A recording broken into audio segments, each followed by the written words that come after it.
20% des femmes sont victimes d'inceste, 5 à 10% des hommes. Emmanuelle Béard, bonsoir. Bonsoir. Depuis la sortie de ce film, depuis sa Oui. diffusion, qu'est-ce qui se passe autour de vous? C'est une sorte de tsunami. C'est-à-dire que les gens, il y a une réception de la part des gens qui est absolument incroyable. Donc déjà en France, des gens qui disent ce film me permet. Je pense que la raison pour laquelle on a fait ce film avec Anastasia, c'est pour essayer de rendre palpable ce qu'est l'inceste. C'est pour essayer de comprendre physiquement, psychiquement, la façon dont ça détruit un enfant, dont ça le détruit totalement.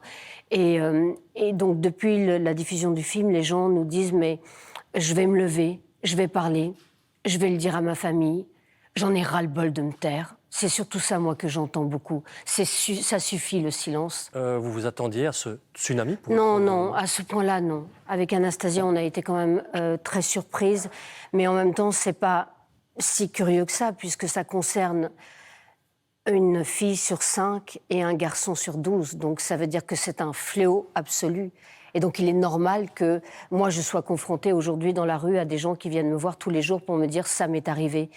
Et je ne vais plus me taire. Juste si vous regardez dans votre entourage, dans vos classes par exemple, eh bien il y a 2 ou 3 jeunes comme vous dans votre classe qui sont en train de vivre l'inceste. Donc évidemment que c'est concernant. Et si aujourd'hui on peut tous collectivement de prendre conscience de ça, mais déjà ça serait un énorme pas. Parce que très souvent, ce sont des enfants qui sont isolés et qui ont l'impression de ne pas exister et de ne pas être vus par les autres. Et d'ailleurs, je trouvais ça très intéressant qu'en Belgique, il n'y a aucun rapport, aucun chiffre officiel qui existe aujourd'hui sur l'inceste. Mais c'est quand même hallucinant. Pourquoi on ne sait pas combien de personnes, pourquoi il n'y a pas d'études? Mais ça aussi, voilà, ce sont des choses sur lesquelles il faut travailler. Une énorme crainte, et le mot est terrible, moi ça m'a frappé, et ça m'a glacé le sang quand j'en ai entendu parler, le risque de tomber dans ce qu'on appelle le silence éternel.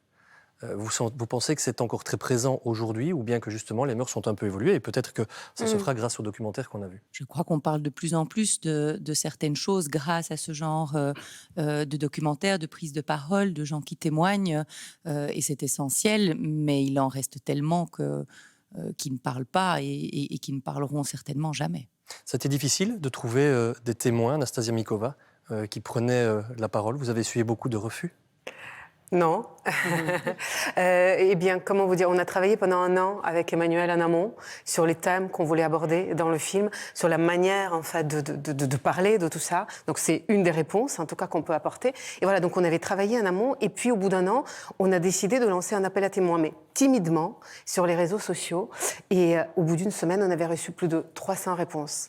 Donc c'est vous dire à quel point les gens, ils ont besoin de parler, ils ont besoin d'être entendus. Et après, c'était plutôt trouver les témoins pour qui c'était possible, dans cette étape de leur vie, d'aller au bout de ce cheminement, parce que c'est une énorme exposition. Enfin, moi, effectivement, quand ça m'est arrivé, le mot inceste n'existait pas et il n'était pas question de porter plainte, mais je crois surtout que la parole est là chez l'enfant. Très souvent, les enfants parlent, ils ne disent pas des mots qui peuvent rentrer dans un cadre judiciaire forcément, mais ils ont des symptômes. L'enfant, il a besoin que sa parole soit entendue et il a besoin que la personne qui décide d'entendre cette parole et de la porter soit protectrice.